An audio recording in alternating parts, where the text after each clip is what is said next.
Bienvenidos, queridos hermanos, a la cuarta clase de liturgia. La voy numerando porque para el archivo, ¿no? Estamos hablando de la segunda parte de la liturgia eucarística, la que se compone de la liturgia de la palabra y de la liturgia de la Eucaristía. Y en la parte de la consagración es donde nosotros terminamos la última clase. Ahí vamos a continuar. Estamos leyendo el folleto del Padre Canta la Mesa en la página 4. El título es Una parábola moderna. Pongámonos en las manos de la Santísima Virgen María, nuestra Madre, para que ella nos dé la gracia de comprender el mensaje del Señor y de que cada día lo amemos y lo adoremos más, con más fuerza en nuestra alma y en nuestra mente y en nuestro corazón, en todo nuestro ser. Dios te salve María, llena eres de gracia, el Señor es contigo. Bendita tú eres entre todas las mujeres y bendito es el fruto de tu vientre Jesús. Santa María, Madre de Dios, ruega por nosotros pecadores, ahora y en la hora de nuestra muerte. Amén. Tendremos que decir, conforme lo que hemos reflexionado sobre la Eucaristía, sobre la reforma de la liturgia, donde vemos a este Cristo presente en el altar de diferentes formas, ¿verdad? El Cristo glorioso que se encarnó de la María la Virgen, que murió, resucitó y está en el cielo. Ese Cristo real y glorioso, cabeza de la iglesia. Y también ese Cristo total, que está compuesto por Él, la cabeza, y nosotros, su cuerpo místico, que somos la iglesia. Entonces tenemos que decir con todo esto que hay dos cuerpos de Cristo en el altar. Está su cuerpo real, que decíamos ya, el cuerpo nacido de la Virgen María, resucitado, que ascendió al cielo, que está en el cielo a la derecha del Padre. Y también en el altar está su cuerpo místico, que es la iglesia. Fíjese bien lo que digo, está en el altar el cuerpo real de Cristo, pero también está en el altar el cuerpo místico de Cristo, que es la iglesia. En el altar está presente realmente su cuerpo real y está presente también místicamente su cuerpo místico, donde la palabra místicamente significa que estamos como iglesia presentes en el altar en virtud de su inseparable unión con la cabeza. La iglesia es inseparable de Cristo. En ese sentido, místicamente, pues estamos presentes todos en el altar, en la patena donde se está ofreciendo el sacrificio vivo y santo. No hay ninguna confusión entre estas dos presencias de Cristo en el altar, porque son muy bien distintas estas dos presencias de Cristo en el altar, pero tampoco no hay ninguna división. Estamos bien identificados, pero somos una sola y misma cosa. Nuestra ofrenda en el altar y la ofrenda de la iglesia no sería nada sin la ofrenda de Cristo. No sería nuestra ofrenda ni santa ni agradable a Dios, porque solo somos criaturas pecadoras. Pero la ofrenda de Cristo, sin la ofrenda de la iglesia, que es su cuerpo, también sería insuficiente. No sería suficiente, claro está, para la redención pasiva, es decir, para recibir la salvación. Pero sí el sacrificio, la ofrenda de Cristo es suficiente para la redención activa. Es decir, para que Él procure la salvación de todos nosotros, toda su iglesia. Y esto es tan verdadero que la iglesia puede decir con San Pablo, aquella frase hermosa de San Pablo en la primera, no en la primera, sino en la carta a los Colosenses, el capítulo 1, donde decía San Pablo, completo en mi carne lo que falta a a las tribulaciones de Cristo, perdón, de la primera, de la carta a los Colosenses de San Pablo, en el capítulo 1. Entonces, puesto que hay dos ofrendas en el altar, hay dos dones en el altar, el que se debe transformar en el cuerpo y la sangre de Cristo, que es el pan y el vino, y el otro don, el que se debe transformar en el cuerpo místico de Jesucristo. Por eso nosotros vemos en la Santa Eucaristía que también hay dos epíclesis en la misa, ¿no? Es decir, hay dos invocaciones al Espíritu Santo. La palabra epíclesis significa invocación al Espíritu Santo. Y en la misa, por eso, hay dos invocaciones al Espíritu Santo, porque hay dos ofrendas que son una sola y misma cosa. Fíjense bien, son dos ofrendas, pero una sola y misma cosa. Porque la ofrenda de Cristo, su cuerpo, su sangre, su alma y su divinidad, pero también su cuerpo místico, que somos todos nosotros. Todos nosotros por el bautismo hemos llegado a formar el cuerpo místico de Jesucristo. Entonces por eso hay dos epíclesis en la misa. Es decir, dos invocaciones, les decía antes, ¿verdad? En la primera epíclesis se dice: por eso, Señor, te suplicamos que santifiques por el mismo Espíritu estos dones que hemos preparado para ti, de manera que sean para nosotros cuerpo y sangre de Jesucristo, Señor nuestro. Esa es la primera epíclesis, la primera invocación, donde el sacerdote pone las manos sobre las ofrendas y las bendice, repitiendo esta palabra, ¿verdad? Y en la segunda epíclesis, que se recita después de la consagración y de la elevación, dice el sacerdote: y llenos de tu Espíritu Santo formemos en Cristo un solo cuerpo y un solo espíritu. Que Él, el Espíritu, nos transforme en ofrenda permanente. Fíjense ustedes, pues ahí está la clave de la participación activa nuestra en la Eucaristía.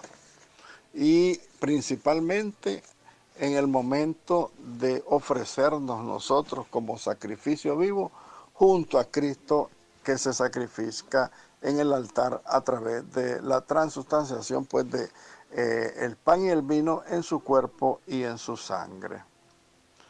Jesús explicaba las cosas del reino de los cielos con parábolas. Nosotros vamos a hacer una parábola también, ¿verdad?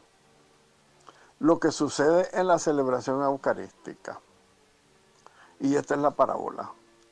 En una gran hacienda había un dependiente que amaba y admiraba desmesuradamente al dueño de la empresa. Por su cumpleaños quiso hacerle un regalo, pero antes de presentárselo le pidió en secreto a todos sus colegas que pusieran su firma en el regalo. Por lo tanto, llegó a manos del dueño de la empresa como el regalo indistinto de todos sus dependientes y como un signo de estima y de amor de todos ellos para con él. Pero en realidad, solo uno había pagado el precio de ese regalo que se le estaba dando al dueño de la empresa. No es lo mismo, no es exactamente lo que sucede en el sacrificio de la misa. No es lo mismo que sucede exactamente en el sacrificio eucarístico. Jesús admira y ama ilimitadamente al Padre Celestial. Jesús quiere hacerle cada día, hasta el fin del mundo, el regalo más precioso que pueda pensarse, el de su misma vida. En la Santa Misa nos invita a todos sus hermanos, para que pongamos nuestra firma en el regalo, de modo que llegue a Dios Padre como el regalo indistinto de todos nosotros sus hijos. El sacrificio mío y vuestro, dice el sacerdote en la oración de Orate Frates, cuando dice: orad, hermanos, para que este sacrificio mío y de ustedes sea agradable a Dios Padre Todopoderoso. Pero en realidad sabemos que solo uno ha pagado el precio de ese regalo. ¿Y qué precio ha pagado Jesús por ese regalo que le hacemos al Padre de nuestra vida, consagrarle nuestra vida al Señor? El precio de la cruz, el precio de la muerte, el precio de su sangre. Sin embargo, todos somos copartícipes de ese sacrificio porque Él nos une a Él por puro amor.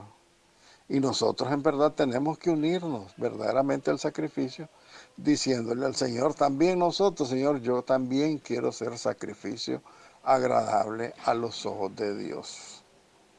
Nuestra firma en la misa, nuestra firma son aquellas pocas gotitas de agua que se mezclan con el vino en el cáliz. Ustedes se han fijado. Primero el sacerdote echa vino y después echa un par de gotitas de agua en el cáliz. Y eso lo explica la oración que acompaña el gesto. El sacerdote reza en silencio cuando echa el vino en el cáliz y el agua en el cáliz. Y dice el sacerdote, el agua unida al vino sea signo de nuestra participación en la vida divina, de quien ha querido compartir nuestra condición humana. Esa es hermosa la oración que hace el sacerdote en ese momento, identificándonos a nosotros también como parte de la ofrenda que hace Cristo de su vida. Nuestra firma es sobre todo también en la Eucaristía ese amén solemne que la liturgia hace que toda la asamblea lo pronuncie al final de la plegaria eucarística. Cuando dice el sacerdote, por Cristo, con Él y en Él, a ti Dios Padre Omnipotente, en la unidad del Espíritu Santo, todo honor y toda gloria por los siglos de los siglos.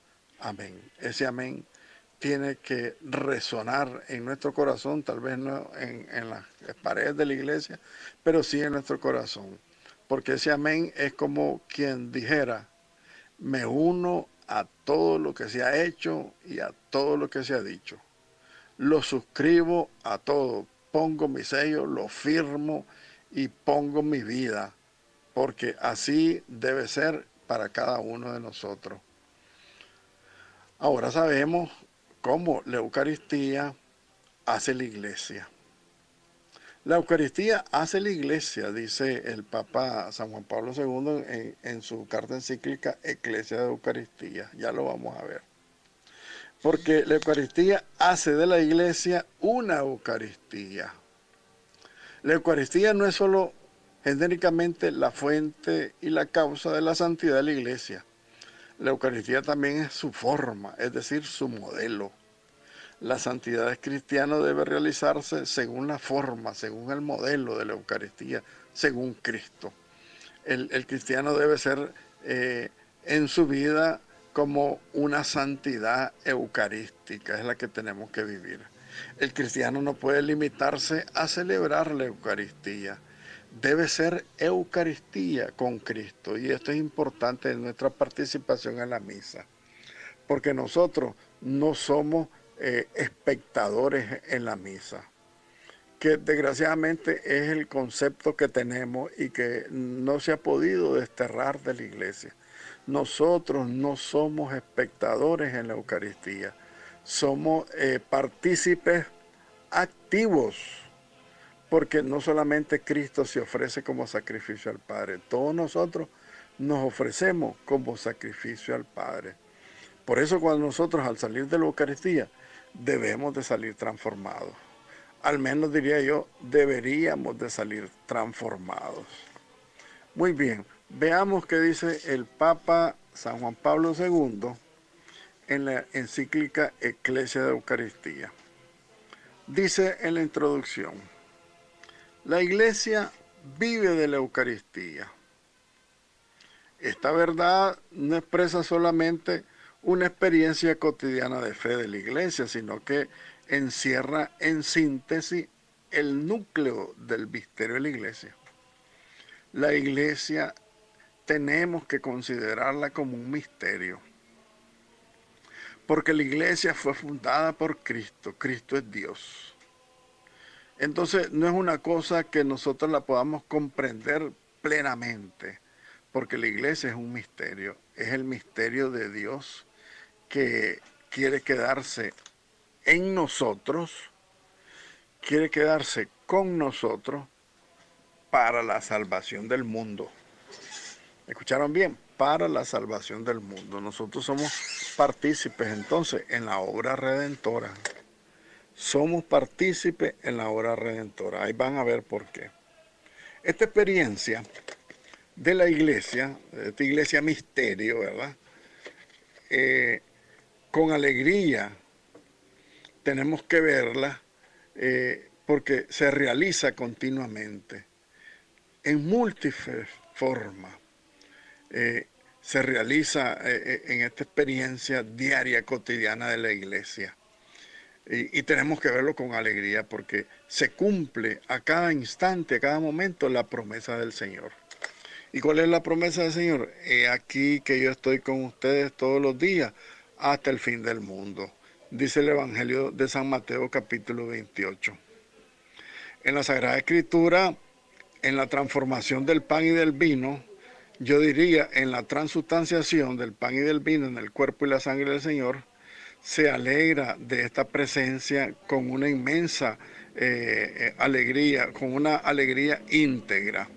Desde que en Pentecostés la iglesia, pueblo de Dios, pueblo de la nueva alianza, ha empezado su peregrinación hacia la patria celestial, este sacramento divino ha marcado sus días.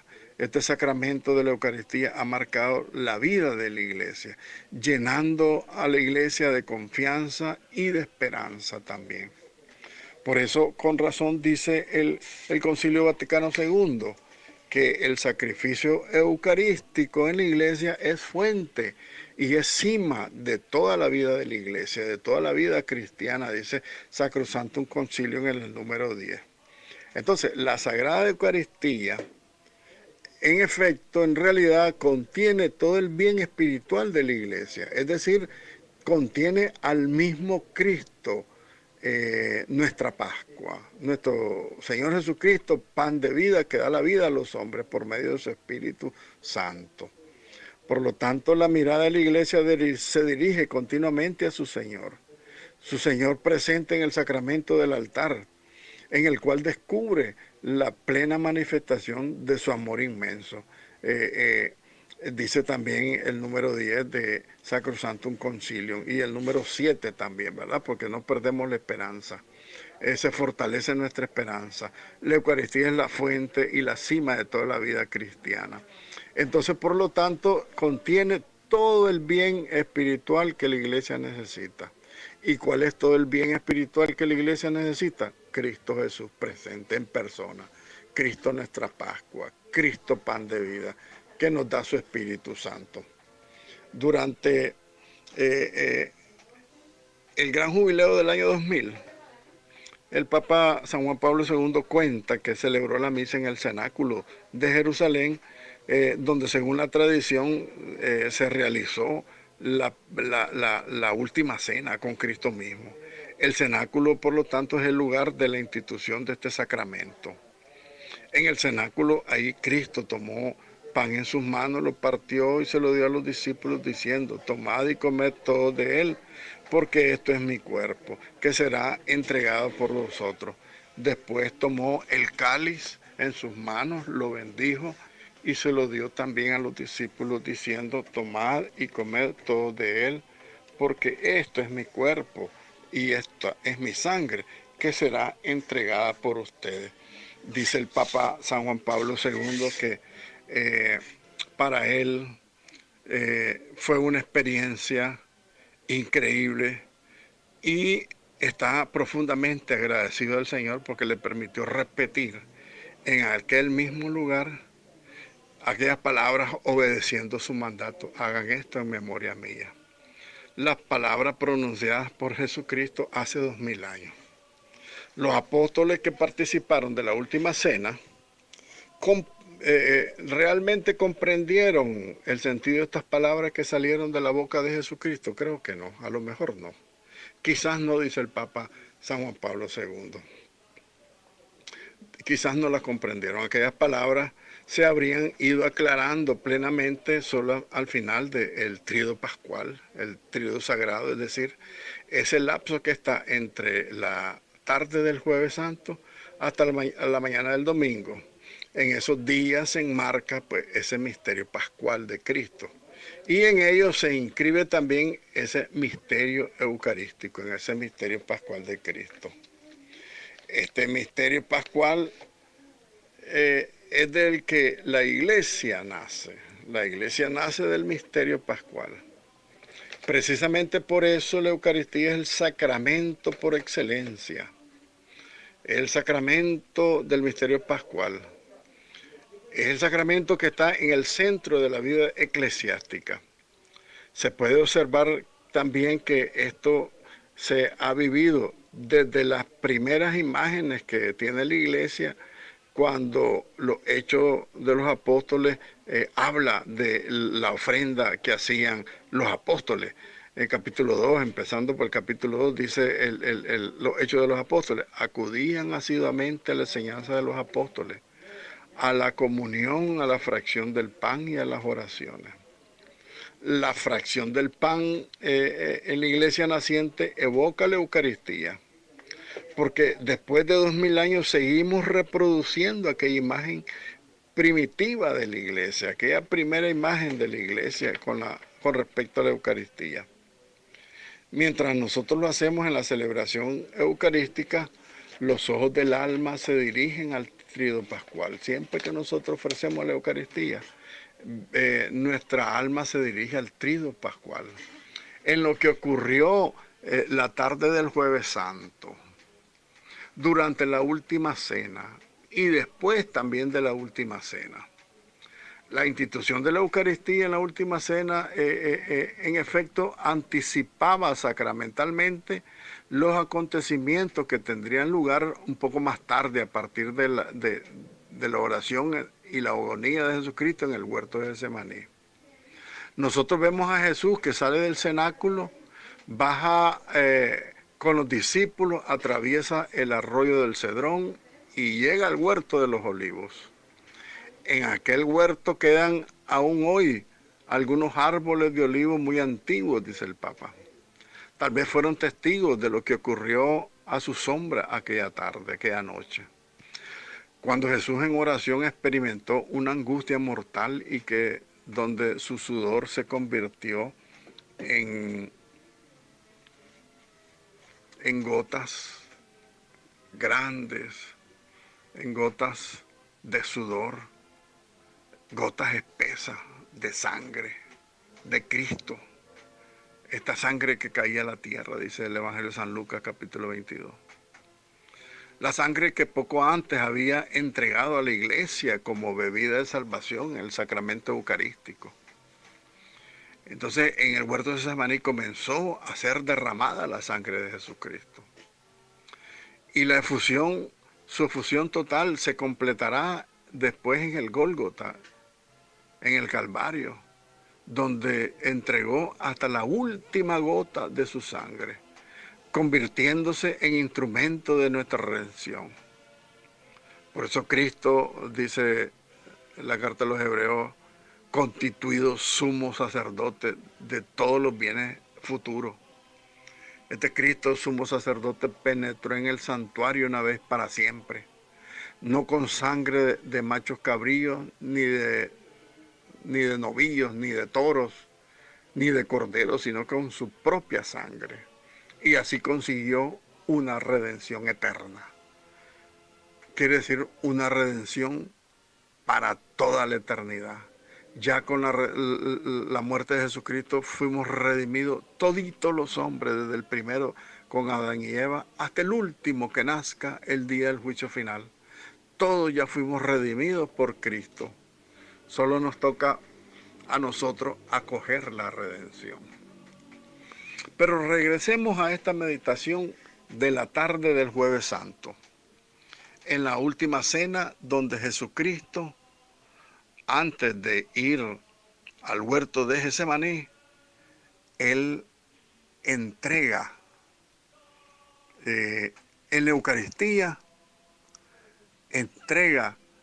anticipa sacramentalmente en la última cena, repito, los entrega anticipadamente, sacramentalmente, los acontecimientos que vienen después e inician en la agonía de esa semana. ¿Por qué quiero ser persistente en esto? Porque nosotros en la Eucaristía somos cuerpo de Cristo. Veamos cómo Jesucristo, en la noche de la última cena, Él entrega su cuerpo. Valdría la pena que leyéramos nuevamente el capítulo 17 del Evangelio de San Juan, donde está la oración sacerdotal de Jesucristo. Después de la última cena ya se había ido Judas. Dice que Jesús empezó a orar al Padre y le dijo: Padre, glorifica a tu Hijo, porque tu Hijo te ha glorificado. Y habla mucha oración de Jesucristo por la unidad de los cristianos, para que todos creamos en Él, para que todos lo imitemos. Entonces Jesucristo, en el momento que anticipa sacramentalmente los acontecimientos que vienen de su pasión y su muerte, es lo mismo que nosotros hacemos en el momento de la ofrenda en la Eucaristía, cuando nosotros nos ofrecemos junto con Cristo como sacrificio vivo a Dios. En ese momento Jesucristo se está consagrando a la obra de la redención, de la última cena se está consagrando, pero a partir de que terminada la última cena, Él comienza a realizar la consagración que hizo al Padre. Entonces nosotros con la Eucaristía, todos los días, si vamos a la misa diaria, nosotros nos consagramos como sacrificio agradable a Dios. Entonces, al salir de la misa, nosotros no tenemos que salir iguales, porque ya el resto del día ya lo hemos consagrado como sacrificio vivo y agradable para Dios. Entonces, nosotros no podemos ser indiferentes a esto que hacemos y decimos en la Eucaristía. Recuerden que los signos y los símbolos que hacemos en la Eucaristía son realmente verdaderos y cada uno a su manera realiza lo que dice.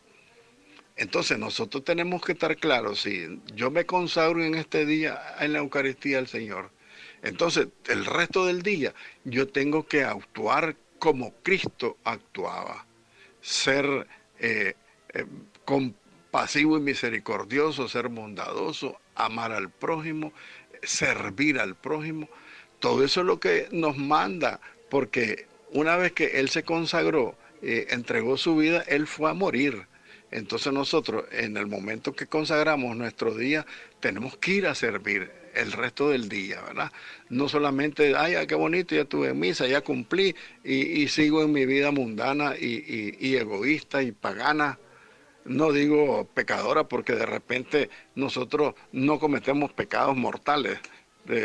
Ciertamente cometemos pecados, pero no son mortales. Pues los cristianos no somos degenerados ni pervertidos, ni andamos buscando, deseando el mal a nadie, deseando la muerte a nadie. Nosotros solamente somos débiles y pecadores. Nosotros no somos maleantes, pero sin embargo el Señor quiere que seamos buenos, que nos transformemos en Él. Porque recuerdan lo que le dijo Jesucristo al joven rico. El joven rico le pregunta: Señor, ¿qué tengo que hacer de bueno para ganarme la vida eterna? Entonces le dice Jesucristo: cumplir los mandamientos, pues. No matar, no robar, no. Bueno, le dice el joven rico, todo eso lo he cumplido, ¿qué más falta? Entonces le dice Jesucristo: bueno, te falta una cosa, vende todo lo que tienes y repártelo a los pobres, y después vente conmigo. Traducido al español nicaragüense, le dice Jesucristo: mira, no ha sido malo, pero no ha sido bueno. Entonces, lo que tenemos que hacer es empezar a ser buenos, porque malos ya hemos dejado de ser malos, pero no hemos comenzado a ser buenos. Y eso es a lo que nos manda la Eucaristía. Tenemos que comenzar a ser buenos. Estamos claros, porque si nosotros no comenzamos a hacer el bien, a ser buenos, vamos a seguir siendo los mismos frívolos que hemos sido antes, rezamos y pecamos, por eso estamos empatados. ¿Verdad? La hora de nuestra redención. Vamos a ver el tema, la hora de nuestra redención, el momento sublime de la Eucaristía. Jesucristo, aunque fue sometido a una prueba terrible, la muerte y en cruz, como dice San Pablo a los Filipenses, Jesucristo no huye de su hora. ¿Qué voy a decir? Dice Jesucristo en su oración. Padre, líbrame de esta hora. Pero si he llegado a esta hora para esto, que se cumpla tu voluntad. Esa fue la oración de Jesucristo en el huerto de Getsemaní, dice el Evangelio de San Juan capítulo 12. Jesucristo desea que los discípulos lo acompañen. Sin embargo, Él tiene que experimentar la soledad y el abandono. Con que no habéis podido velar una hora conmigo, les reclamará después a los discípulos. Velad y orar para que no caigan en tentación, dice el Evangelio de San Mateo capítulo 26. Cristo debía experimentar la soledad y el abandono, pero también les reclama porque Él se los llevó para que lo acompañaran. Vengan, vamos al huerto. Solamente Juan permanecerá al pie de la cruz junto a María y a las piadosas mujeres. La agonía de Jesús en Getsemaní ha sido la introducción a la agonía de la cruz del Viernes Santo. La hora santa, la hora más sagrada, la hora de la redención del mundo. Por eso Jesús de la Divina Misericordia le dice a Sor Faustina, a esa hora, dice, a las 3 de la tarde, yo me voy a derramar, dice, porque es la hora de la redención de todos ustedes. Es el momento que más sufrí y que más me dolió, entonces fue el momento culminante de la redención del mundo entero. Cuando se celebra la Eucaristía ante la tumba de Jesús, en Jerusalén, dice Papa San Juan Pablo II, se retorna de modo casi tangible a esa hora, la hora de la cruz, la hora de su glorificación, porque la hora de la glorificación de Cristo fue su muerte. En aquel lugar, en aquella hora, uno vuelve espiritualmente para celebrar la Eucaristía junto a la comunidad cristiana que participe en ella. Todos volvemos a ese momento y a ese lugar, cuando estamos en la misa, a celebrar el momento más duro y terrible de la cruz. La agonía de Jesucristo en la cruz, la hora de la santificación del mundo, la hora más terrible que padeció Jesucristo. Decimos en el credo, fue crucificado, muerto y sepultado, y descendió a los infiernos, y al tercer día resucitó de entre los muertos. A las palabras de la profesión de fe hacen eco las palabras de la contemplación y de la proclamación. Aquí lo dice en latín, voy a intentar leerlo. Exe lignum crucis in cubo salus mundi pendien. Venid, adorémosle. Este es el árbol de la cruz donde estuvo prendida la salvación del mundo. Venid, adorémoslo. Esta es la invitación que la iglesia hace a todos en la tarde del Viernes Santo.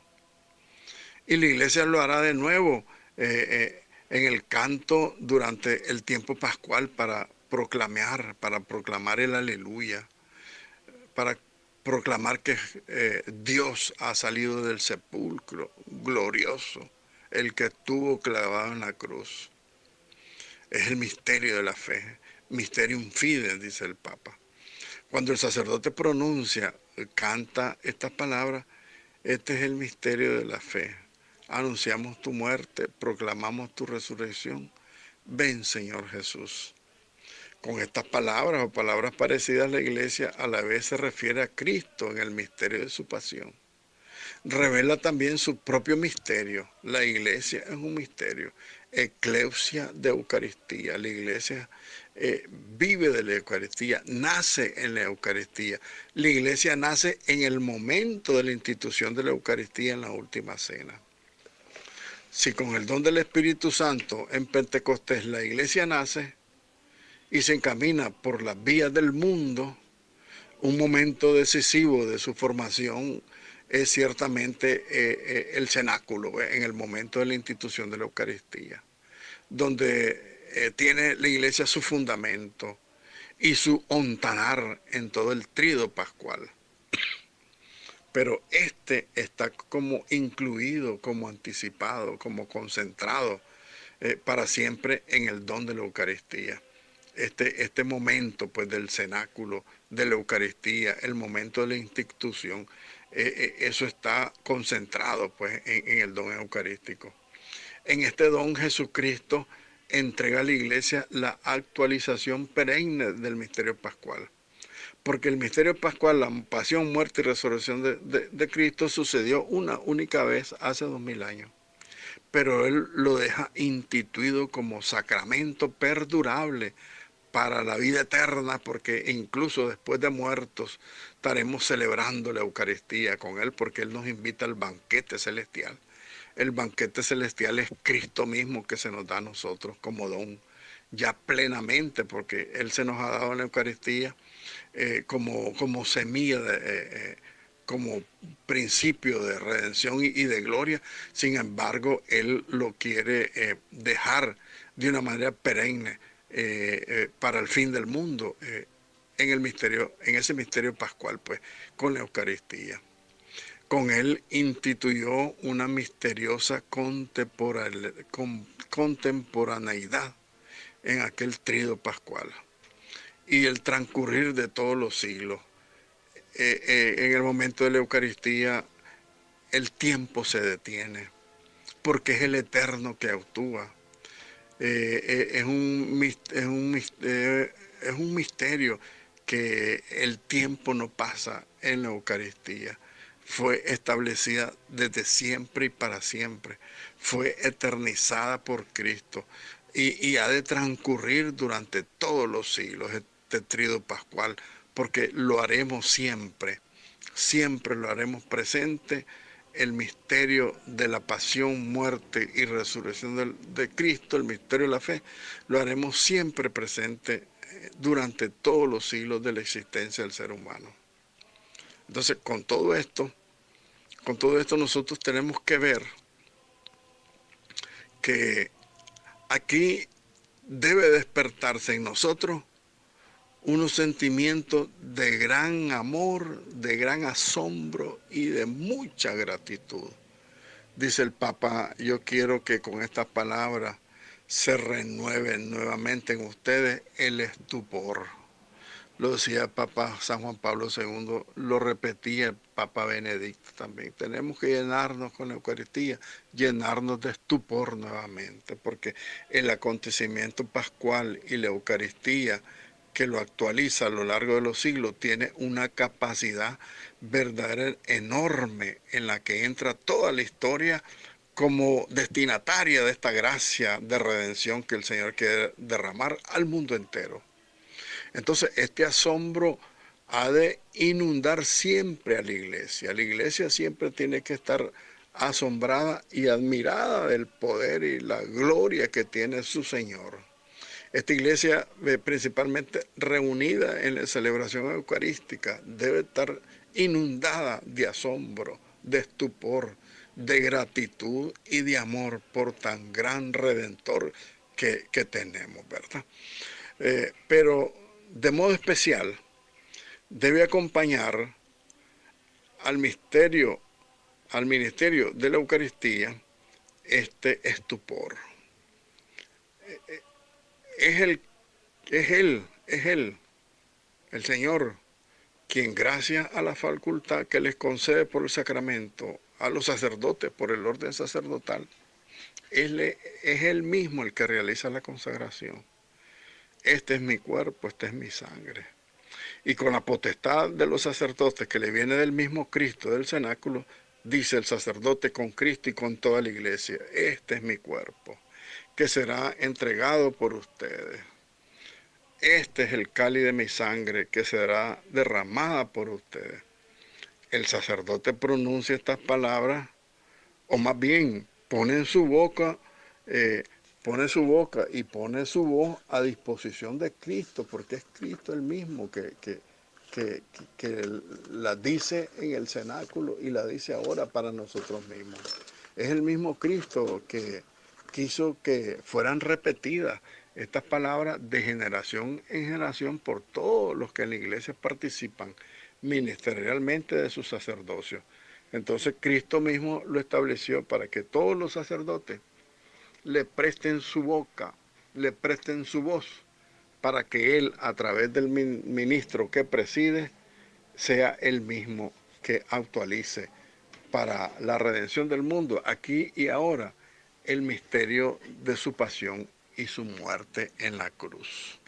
Con esta encíclica, el Papa quiere suscitar ese asombro eucarístico, ese estupor, de conformidad con la herencia del jubileo, ¿no? Del jubileo que también lo quiso dejar a la Iglesia en su carta encíclica, su carta apostólica, perdón, el Papa San Juan Pablo II, no sé si la leyeron alguna vez o a lo mejor nunca lo oyeron mencionar, que se llama Nuevo Milenio Inaunte, el nuevo milenio naciente. Es una encíclica del Papa San Juan Pablo II. Y también el Papa lo refiere en su coronamiento mariano, ¿verdad? En su documento sobre el Rosario de la Santísima Virgen María. Dice el Papa, contemplar el rostro de Cristo y contemplarlo con María es el programa que he indicado a la Iglesia en el alba del tercer milenio, invitándola a la Iglesia, Papa San Juan Pablo II, invitándola a remar mar adentro. ¿Se acuerdan aquella canción tan bonita? Hay que remar mar adentro. Esa fue una frase que se tomó de la carta apostólica del año 2000 del Papa San Juan Pablo II, Nuevo Milenio Inaunte y el Rosario en Virginis María, las dos encíclicas que contienen esa invitación para la Iglesia a remar mar adentro en las aguas de la historia con el entusiasmo de la nueva evangelización. Contemplar a Cristo implica saber reconocerle donde quiera que Él se encuentre, donde quiera que Él se manifiesta, en sus múltiples presencias. Sabemos que Cristo está presente de muchas maneras en su iglesia, pero sobre todo en el sacramento vivo de su cuerpo y de su sangre, ¿verdad? La iglesia vive del Cristo eucarístico. La iglesia de Él se alimenta, del Cristo eucarístico. Y la iglesia también por Él se ilumina. La iglesia es iluminada por Cristo Eucaristía. Entonces, la Eucaristía es misterio de fe, misterio de luz y al mismo tiempo misterio de luz, como les decía. Y cada vez que la iglesia celebra la Eucaristía, los fieles pueden revivir de algún modo la experiencia de esos dos discípulos de Maús, dice el Papa, de San Lucas 24. Dicen los discípulos de Maús, entonces se les abrieron los ojos y lo reconocieron al partir el pan. Entonces, con estas palabras, quiero que ustedes refuercen el enriquecimiento de su fe en tan gran sacramento, en ese pan vivo que nos alimenta, y sentir con Papa San Juan Pablo II, con Papa Benedicto, sentir en nosotros, una vez que experimentamos el gozo de su presencia viva, sacramental en nosotros, sentir esa necesidad de exhortarlos a todos a que hagan de la Eucaristía siempre una renovada experiencia, que no la tomemos como rutina, que no la tomemos la Eucaristía como un pan cualquiera, sino que cada vez que vivamos al Señor, nos unamos al Señor, nos consagremos al Señor en el momento de la ofrenda de la Eucaristía como hostia viva, como sacrificio vivo, como dice San Pablo a los romanos, ahí nosotros también nos sintamos interpelados. Primero a ese asombro eucarístico, pero también invitar a todos los que nosotros podamos incentivar para que siempre tengan una experiencia nueva, una experiencia renovada cada vez que recibamos al Señor en nuestra vida, en nuestro ser, en nuestras Eucaristías, que lo comamos de verdad y que lo vivamos. Hasta aquí pues, queridos hermanos y hermanas, la clase de hoy. Demos gracias al Señor por el don de su palabra y que Dios quiera que el Espíritu Santo nos ilumine para comprenderlo cada día mejor. María, auxiliadora de los cristianos, ruega por nosotros en el nombre del Padre, del Hijo y del Espíritu Santo. Amén.